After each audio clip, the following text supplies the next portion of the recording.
যার নাম হলো সফলা একাদশী। এই সফলা একাদশী পালন করলে কি হয় সেই সম্বন্ধে হরিবাস ও ব্রত কথায় আলোচনা করেছেন।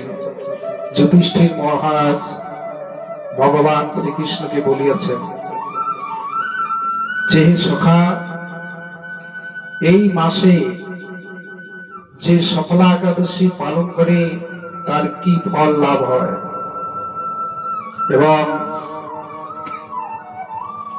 সেই পালনের কি ফল প্রাপ্ত হয়। কারণ ধর্মরাজ যুধিষ্ঠিরের কথা ছাড়া ভগবানের কথা আলোচনা হয় না।